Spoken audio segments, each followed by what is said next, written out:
On this week's episode of the show, I've got the latest construction images on the exciting new Rocky Mountain construction roller coaster, Wildfire, set to open next month at Kolmården in Sweden. Along with that, I've got the latest gate figures from all the different theme parks across the world throughout 2015, so I'm going to be sharing them with you guys in the show. And of course, I'm going to be talking to you a little bit more about my trip next week, where I'm going to be going to 7 different theme parks throughout Europe in a fantastic 9-day trip.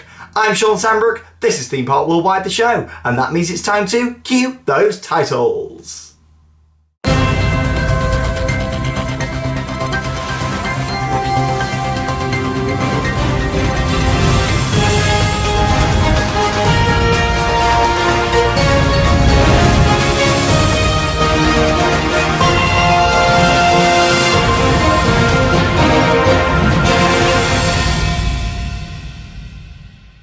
And as ever, a very warm welcome to this week's episode of the show, broadcast here from the world of theme parks. Now, I hope you all enjoyed your bank holiday weekend. I know lots of you went over to different theme parks all throughout the world. I was having tweets coming in on our Twitter page, photos coming in through our Facebook Messenger of you guys all enjoying the glorious sunshine that we've had, especially here in the UK, over the bank holiday weekend.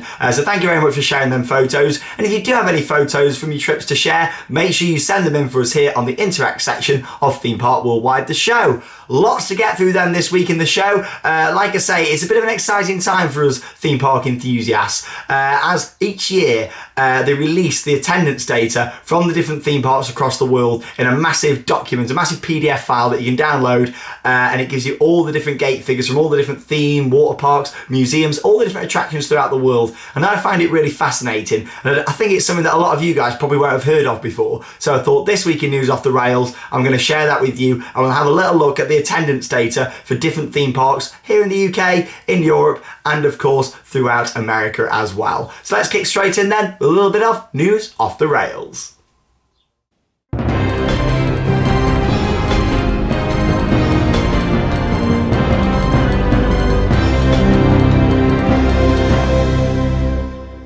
So first off in News Off the Rails, we're going to talk a little bit about Wildfire, which is a brand new roller coaster manufactured by Rocky Mountain Construction, set to open at Kolmården in Sweden next month, if it's ready, fingers crossed. But here we go. So Kolmården then, if you're unsure, it is a safari park located in Kolmården itself, which is a little village in Sweden. Here it's actually home to a few family rides, a few smaller flats, nothing major. This is their first major ride, and they're going in with a massive statement building this coast from RMC. And I'm looking forward to seeing the end result and watching our first on-ride POV from this in the next few weeks. So yeah, Rocky Mountain Construction, if you're unaware, they go round and they've transformed older wooden coasters into modern hybrid coasters, and they've all, such as Twisted Colossus at Six Flags Magic Mountain that I did last September. And they've also built brand new roller coasters, and that's what Wildfire is. It isn't a conversion of an old wooden coaster into a hybrid. This is a brand new ride that Rocky Mountain have built for the park. So we've got 4,265 feet of track, which is a long coaster, and it meanders all through the hillside, all through the rockwork. Kind of reminds me of Helix a little bit at Leesburg. However, this is a lot more in the trees, a lot more in the forest. So as you're going around this coaster, you're not really going to know what's coming next, which is great. It's got a 187 foot tall lift hill with a 160 foot first drop, which has got an incredible 83 degree vertical angle on that, which is absolutely fantastic. It's absolutely steep. It's huge. It's set to open on June the 18th, which is just 3 weeks away. Not long away at all now. So I'm a little bit concerned if this is actually going to be ready on time. I mean, Rocky Mountain Construction haven't had the best year this year, with Lightning Rod at Dollywood having a major delay, and last week I spoke to you about how it has now soft opened, still waiting for the official opening. But yeah, so they've had a bit of a delay really on Lightning Rod, so hopefully that's not going to happen with Wildfire. But this looks absolutely stunning. Let's have a look at some images. So the first couple of images I'm going to show you just here show you just how amazing the inversions look. I mean, a couple of angles there on the inversions, and it looks great. I mean, you see what I mean about the terrain coaster? It works along with the hillside. You got all the rock work and things underneath, so the roller coaster's footers are sat on the rock work, and it looks absolutely stunning. I can't wait to get out there at some point and go and ride this beautiful coaster. So those couple of images there, the inversions. Next up then, you've got, just sort of shows how close this actually is to water. I mean, look at that. You know, you're going to be coming off the top of that lift hill, going round the corner just there, and then straight down into the first drop. into that 160-foot drop. Wow, it's going to be absolutely stunning. And again, another image just there showing the top, the max point of this awesome new coaster from RMC. I really enjoyed Twisted Colossus at Six Flags Magic Mountain, but I think the fact it was sort of a conversion of an old roller coaster into this hybrid made me a little bit sad. I would have liked to have ridden the original wooden coaster. And as like with Twisted Colossus, it's supposed to dual, as if you're not unsure on the ride, it's basically two tracks next to each other, and the inversions and things are all supposed to dual. However, when we was there, it wasn't, and I've had a friend who went back recently who said it's not dualing yet, so which is a shame. It's a bit of a random one whether the train actually duals. With this, you know, the whole point of this ride is a fantastic journey all through the woods, you know, and it's not supposed to dual. There's no twin track to it, you know, so this is going to be absolutely great, and I do look forward to seeing the end result on this one. So that's Wildfire over at Kolmården in Sweden, and again, we'll keep you up to date here on the channel in the next few weeks. If this thing's going to be ready for June the 18th, we'll soon find out. So as I mentioned in the intro to the show this week, it's a fantastic time for sort of finding out all the different gate figures and things for all the different theme parks throughout the world. But not just theme parks, they also cover museums and water parks, but I'm not going to focus on the water parks and the museums, as it's not really our sort of thing we cover on the channel. But what I am going to talk about is the different attendance at theme parks throughout the year. This is based on 2015, and the way they do it is they show a gate figure from the year before, so it would be 2014, and then they show the finished gate figure for 2015, and then compare the two and give it sort of a plus however many percent or minus however many percent on the previous year. So I'm going to go through a few bits what really struck out to me and the things what you might find quite interesting with your theme parks. So we'll start off then with the attractions, the biggest attraction operator, which is Walt Disney Attractions. They're still the leading theme park company in the world. And they had a massive attendance of 137,902,000 in 2015. Second place is Merlin Entertainments with 62,900,000. So Merlin keep trying to fight to get closer to Disney, but they've still got quite a long way to go, as you can see, with Merlin only on 62 million, Disney on 137 million. It's a massive gap for Merlin to close, but if they keep building and opening attractions, you never know, they might reach that one day. But there you go. So they're the two biggest operators. A lot of people probably think Universal would be in second place, but no, they're not. It is our very own British company, Merlin Entertainments, who own the likes of Alton Towers, Thorpe Park, Heidi Park, Gardaland, all the Legoland parks throughout the world. Obviously some stuff out in Orlando, you know, so they own a lot of stuff out there in the world. Many your midway attractions like your Sea Life, your Madame Tussauds, your Dungeons, more than the theme parks, but they all count to that big gate figure and being a big company. So well done to Disney in first place, and Merlin in second place with that. The most visited theme park in the world then, you know, it is the Magic Kingdom at the Walt Disney World Resort in Florida. It comes out every year as the most visited theme park, and they had 20,492,000 visitors in 2015. 20 million people, that's crazy. Followed by Disneyland in second place in California, closely behind at 18,278,000. Like I say, it's amazing to think, a lot of us visit the theme parks and we don't really think about the gate figures. It's not really something that we're bothered about. So I thought I'm going to share it with you guys, and you might find it quite interesting to sort of see, you know, how busy some of these parks actually get. You know, to think that the staff have to deal with 20 million people. Take the turnstile staff, for example, at Disney. You know, they've got to get them through that small amount of space throughout the year. It's absolutely crazy to think, you know, and Christmas always seems to be their busiest time as well. So there we go. A big sort of thank you and well done to all the staff at Disney for coping with those crowds. So, moving over to Europe, the most visited theme park in Europe is Disneyland Park at Disneyland Paris, and they had 10,360,000 visitors, so half of what the Magic Kingdom got in Florida. But for Disneyland Paris, that's not too bad for those. Like, Disneyland Paris is on a slow incline again, which is good to see. You know, it has been declining for quite a few years, but it looks like Disneyland Paris is starting to get its sort of foot back in the door. People know what to expect from there, and they've got a lot of improvements going on leading up to next year's big 25th anniversary.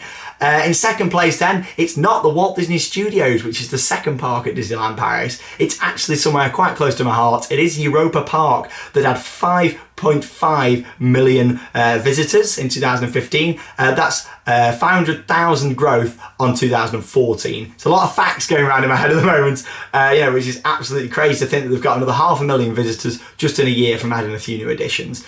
So there you go, fantastic stuff from Europa.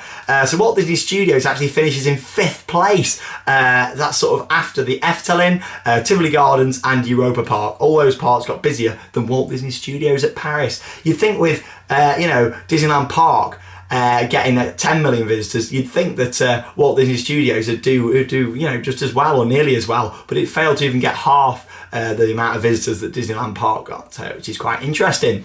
Moving on to the UK then, I'm getting there with these facts and figures. I've got my list of figures, I'm getting through it. Alton Towers attendance was actually down 25% in 2015.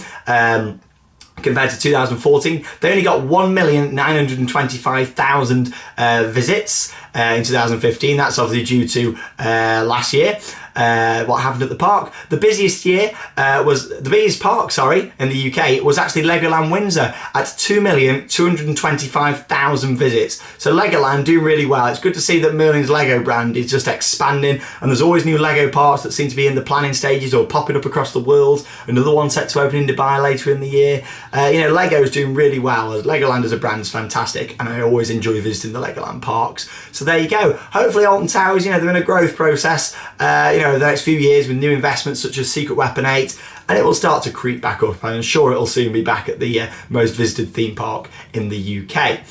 Thorpe Park was down 11% in 2015, and Chessington was up 2.5%, which is quite interesting to see. There you go. So that's pretty much all the important data that I think you guys should sort of want to know about the different theme parks. A lot there related to Theme Park Worldwide, ones that I've been to, and it's just fantastic to sort of see how Disney keeps growing. Universal, they keep growing as well. SeaWorld Orlando was up, but SeaWorld San Diego was down on gate figures. So it's crazy. It's been a bit up and down really, but Disney seems to be doing really well. Merlin, not really much growth in terms of on the 2014's results, but they are still growing, which is good to see. So there you go. Considering that we were in recession a few years ago, the theme park seems to be picking up. People want to get out there, they want to have some fun, and there you go. I thought I'd share that with you guys. You can find it online if you do want to look at all the different results. Like I said, they don't just cover theme parks, they cover literally all the different water parks, attractions, museums, all throughout the world. If you want to find it, just get on Google, open another tab. It's the Themed Entertainment Association attendance data. That's what you want to be searching for.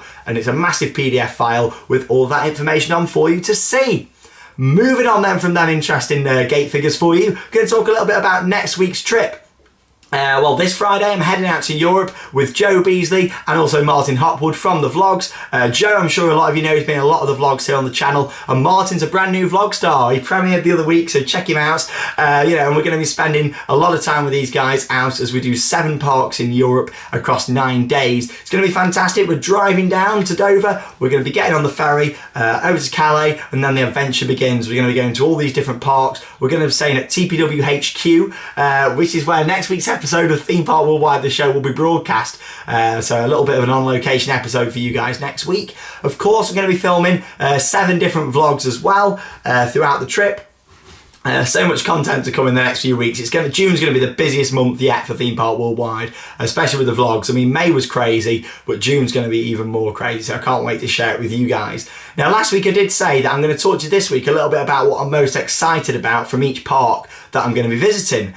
So first off, I'll talk a bit about Wallaby Holland. So of course 7 roller coasters to choose from there, but I think the highlight is going to be the Intamin mega coaster, which is Goliath. It stands at 153 foot tall and it looks absolutely fantastic. I can't wait to ride it with that green track. It's so iconic. Of course, I've always played the Roller Coaster Tycoon 2 series and it was featured in there, with Six Flags Holland, and I always remember seeing Goliath and wanting to go and ride it. So there you go. Goliath will be my highlight, I think, of that park. Wallaby Belgium, Loup Garou. It's a wooden coaster from Vekoma, so I'm looking forward to just seeing how is it rough, is it going to be bad? I've heard a lot of reports from it, but I want to go and give it my own judgment. So Loup Garou, which should be good to see at Wallaby Belgium. Along with the newer investments, both at those parks as well as, of course, Pulsar, which I'm looking forward to see, and also Lost Gravity, 2 new rides from Mack. Toverland then, I'm looking forward to Troy, the GCI wooden coaster that opened in 2007. I think with Troy, a lot of people say it's the best wooden coaster in Europe and one of the best they've done in the world, so I can't wait to go and give Troy my own opinion. Off-ride, it looks fantastic. The first drop looks good, a nice curved banked first drop, which looks great, going into some fantastic elements. So I'll talk a bit more about that in the vlogs and of course in next week's episode of the show. Plopsaland then, it's going to be Anubis the ride. Unfortunately, Heidi the ride, the new GCI wooden coaster, isn't going to be ready, and it's going to be opening in July, so that's not going to be ready for the trip. Hopefully we'll be able to have a little look around the construction site and get some videos and stuff for you guys of the actual ride still in construction, maybe in its testing stages as well. After last week's video that I showed you guys, we might be lucky enough to sort of see it running, hopefully. But unfortunately we won't be getting that credit this trip, but we'll have a good look around the rest of the park and check out Anubis the ride, which is a Gerstlauer. I'm not really that keen on Gerstlauer, as you know, but this is a launched Gerstlauer coaster with some really nice themed cars, so I'm looking forward to seeing this one and giving it my review here on the channel. So it's going to be good to see. It's got 3 inversions as well, that one. Finally then, Movie Park, Van Helsing's Factory, which is an indoor coaster again from Gerstlauer. It's only a family coaster, but I look forward to checking it out. Some fantastic theming, all indoors, and looks absolutely stunning with some brilliant visual effects. The other 2 parks I'm going to be visiting, of course, Phantasialand and Efteling. Both of those parks I've done in the past couple of years, but I look forward to getting back and seeing the new additions. Like I say, with Phantasialand, we've still got no official confirmation on if Taron is going to be ready for our visit next week. At the moment, it's not looking great, unfortunately, but if it doesn't open while I'm out there, I will be getting back out there at some point later this year to go and check it out. So don't you guys worry about that. At some point, I will be going to ride Taron this year. It's a shame if it's not ready for our mega trip, but luckily with this mega trip, we didn't just go for the likes of Taron and Heidi the ride at Plopsaland. We went for the whole experience, doing 5 new parks that I've never done. Joe and Martin have not done any of those parks, 7 new parks for them. So there's some really good reactions going to be coming up in the vlogs with some really good footage for you guys to see. I look forward to sharing that with all of you guys. It's going to be absolutely fantastic, and like I say, next week we'll be on location for the episode of the show. Lots of news then this week. I hope you've enjoyed it, and like I say, it's going to be fantastic to sort of see what I think of these parks and some little gems out there in Europe, and it's going to be awesome to share my review with you here on the channel. It's now time then for a little bit of Merch Paradise.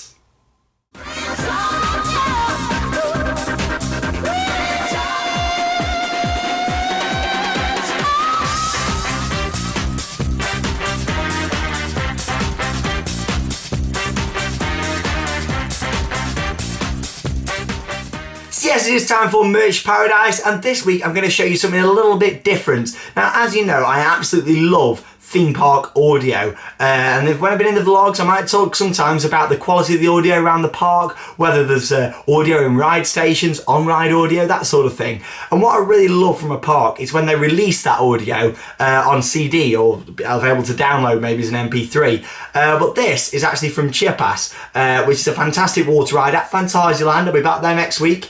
But there you go, so the park released this as a Chiapas CD. And look at this, it's really quite nice, you know, and obviously you've got all the different tracks on the back from all the different sections of the ride. What I love about parks that release their music is the fact they understand that us enthusiasts really like to take part of the park home with us, and they might get a special connection to the audio. Myself, I have a really special connection with the Chiapas music, hence why I bought the CD, and also the Helix soundtrack at Leesburg as well. As much as it might not have been released on a CD, the park let Imascore, who are the producer of the music, release it on their official YouTube channel, and I think that's absolutely fantastic to see the park let them do that. You know, a lot of us enthusiasts get special connections with the audio at the parks, and with Chiapas, you know, it's a fantastic soundtrack. You've got a really nice sort of CD there with all the different writing on.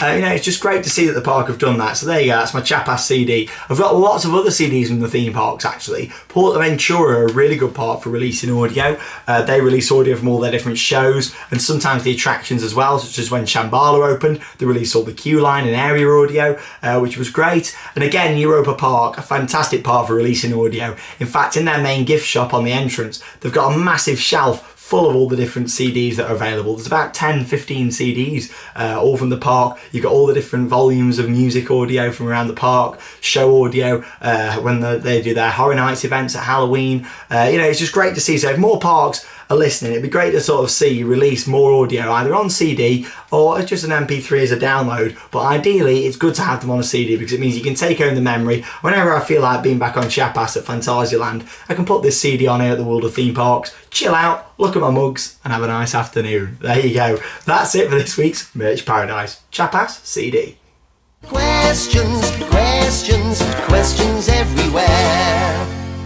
Oh, I can't get the Chapass music out of my head now. It is time for Ask Me Anything, the part of the show where you guys send in your questions, and then 4 questions will get picked out each week by the Theme Park Worldwide admin Charlotte, and then I'll read out the questions with the answers here on the show. First off then, we've got a question from Heather Wingfield. She has asked, what do I think the next investment will be at Paulton's Park? Of course, they've just opened the Lost Kingdom, massive new area with 2 new coasters from Vekoma. What do I think they'll open next? They've got a fantastic selection of rides at the park now. Of course, they've got Magma, they've got Cobra, they've got The Edge, they've got Peppa Pig World. I think now it'd be good to see the park invest in some sort of larger water rides, something maybe like Chapass. They've already got a travelling log flume there that they've made permanent. I think it'd be great to see them open more of a family water flume ride or rapids ride, something along those lines. I think would work really well at Paulton's Park with some heavy theming. When I was down at the park actually the other week for the opening of the Lost Kingdom, obviously they've tried to theme the park into all these different areas now. You've got the Lost Kingdom, you've got Critter Creek, you've got Peppa Pig World,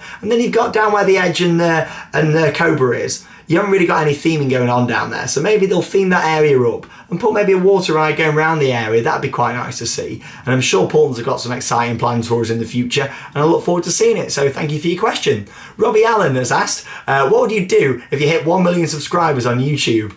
Well, that'd be absolutely crazy. You know, you never know. One day the channel keeps growing at the moment, and we've just hit 41,000 subscribers. So a big thank you to each and every one of you out there. But I don't just do it for you guys. I make these videos for me and to look back on for the memories. You know, I love looking back on all the theme park news, and especially the vlogs. You know, the vlogs are so close to my heart. I love looking back on all the different trips, all the different memories that I've had from the parks. Both seeing the new coasters and spending it with my friends as well. So what would I do? It'd be absolutely crazy. Of course, I'd have a massive party and loads of special videos to commemorate it, but you never know. But let's hit 100,000 first. But no, it's great to see that all of you enjoy the channel, and thank you very much for all of your support with Theme Park Worldwide. Like I said, I don't just do it for you guys. I do it because I really enjoy it, and I love coming out here to the world of theme parks and filming these videos for you guys. It's fantastic, and I really don't know what I'd do without Theme Park Worldwide. So thank you very much, everyone, and thank you for your question there, Robbie. Daniel Mullins has asked, the Tron coaster at Shanghai Disneyland, what do I think to it? Well, Tron at Shanghai Disneyland looks absolutely stunning. Of course, we've seen POVs now, and if you've not seen it, it's basically a motorbike coaster from Vekoma, which launches through loads of buildings and scenery and indoor and outdoor sections. It's got like all these different hexagons, lights, what sort of light up as it's going round, and it looks absolutely stunning. I can't wait to get out there in the next couple of years, go and ride it and see Shanghai Disneyland. It looks absolutely stunning, and yeah, it just looks brilliant. If you've not seen it, check out a POV on YouTube. There's loads of videos what people have put online now who've been out to see it. So there you go, Tron. Looks stunning, and one day I'll get out there to go and ride it. So thank you for your question. Finally then, Paul Jones has asked, would you bring the Black Hole to Alton Towers? If you don't remember the Black Hole, it was an indoor roller coaster in X Sector on the site where the Smiler stands now. I absolutely love the Black Hole. It was one of my favourite coasters at Alton Towers, probably my second favourite coaster after Nemesis. I absolutely loved it. Simple indoor bobsleigh coaster, but it was just stunning. Absolutely loved it. The spiral lift, they were going down that first drop into that tight corner. I know a lot of you probably didn't get to experience it, but if you did, share your memories with me down below in the comments. I read all the comments that are put here on the show. I read all the comments in all of my videos. So if you've got some amazing memories from the Black Hole, comment below, and I look forward to having a read through and seeing what you guys thought to it. It was an Alton Towers classic, and it's a shame to see the park have removed a lot of their classics now, like the Alton Mouse, the Corkscrew, Toyland Tours, and the list goes on with classics that have been removed. But I did love the Black Hole, and I was absolutely gutted when that closed. Over 10 years ago now, crazy. But it was a fantastic ride, and I had some really good memories on it. If you've got any questions you'd like me to answer here on the show, all you need to do is send them in. Charlotte will pick some out at random. It is ask@themeparkworldwide.co.uk. You can send them in there via email, or you can send them in on a private message on the Theme Park Worldwide Facebook page. Check it out this week, as we've got an exciting competition to win 4 tickets to Drayton Manor, all over on our Facebook page. So it is time for Interact With Me, the final part of the show, and each week we share with you photos that have been sent in by our viewers from different theme parks, of you on front of rides, on-ride photos, merchandise pictures, photos of me at the parks, whatever you've got what's theme park related, send it in and it'll be featured here on Theme Park Worldwide, the show. So, Basically, Theme Park Worldwide, as you know, I like to keep the channel very interactive, and I believe that Theme Park Worldwide is the most interactive theme park channel there is out there on YouTube. There's a lot of other big YouTubers out there for theme parks, and they do some fantastic content. However, with Theme Park Worldwide, one thing that I'll always keep is the channel interactivity. I like to keep it very interactive with you guys sending things in, me sharing things with you guys. I just like to keep it on a really personal level, and I'm glad you guys really appreciate that here on Theme Park Worldwide. Let's have a little look then at what's been sent in this week. It's a bumper interact with me, and first off, Paul Lay has got a big one on ride photo, so thank you for sharing that with me. Lawrence Bennett has got a photo from Shockwave at Drayton Manor, thank you for that. Jamie, I hope you get well soon. He's been in hospital with having some treatment over the past week, so I hope you get well from both me and Charlotte here at Theme Park Worldwide. There he is, and I hope you're recovering well there. Nicholas Mitchell has got a photo from Dorney Park. Not been to Dorney before, you got one up on me there. One day I'll get out there though, and thank you for sharing the photo. Jake Forrest with an Oblivion ride photo. You got Jamie Stockwell with a Cobra on-ride photo. Love both of those, thanks for sharing them. Nicholas with a photo with the Joker at Six Flags. Again, thank you for sharing that. Joker looks fantastic, and I look forward to getting out there and riding it one day. You got Lee Bailey, who's outside Stormforce 10 at Drayton Manor. And then you got Shawn on a set of War of the World of Universal Studios Hollywood. There you go, he's on the set. Look at that, fantastic. I love Universal Studios Hollywood, and thank you for sharing that with me here on the show. Let's have a look at photos with me then, people who've seen me throughout the past couple of weeks. You got Lee Green, who had a photo with me there.